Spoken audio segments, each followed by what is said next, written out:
Hiniling ni Cotabato City Councilor Shalimar Candao sa pamamagitan ng isang resolusyon na bigyang prioridad sa Startup Interest-Free Financing Ordinance o pautang na walang interes ang sektor ng solo parent at ang mga persons with disability. Ang pautang na walang interes ay akda ni City Councilor Attorney Anwar Malang. Sa ilalim ng nasabing ordinansa, ang individual borrower ay maaring mangutang ng mula 5,000 hanggang 50,000 pesos, habang ang mga group borrower naman ay maaring mangutang ng mula 50,000 hanggang kalahating milyong piso. Ang kanilang mga business plan at proposal ay sasailalim din sa validation ng evaluation panel. Sasailalim din ang mga benepisyaryo sa iba't ibang mga financial training para maayos na mapatakbo ang negosyo at ang inutang na pera. Sinabi ni Councilor Candao na ang Cotabato City ay may kabuang 1,704 na mga solo parent. 75% sa kanila ay self-employed habang ang 25% naman ay government employed. Ang iba sa kanila ay umaasa lang sa maliit na negosyo na minsan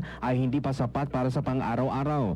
Umaasa si Candao na ang sektor na ito ay magiging prioridad sa nasabing pautang. I would like to emphasize that among those who need this support are solo parents and the women who serve as the primary breadwinners of their families, as well as the persons with disabilities. Ang pautang na walang interes ng city government ay may paunang pondo na 30 million pesos. Mark Anthony Taico, NDBC, Bida Balita.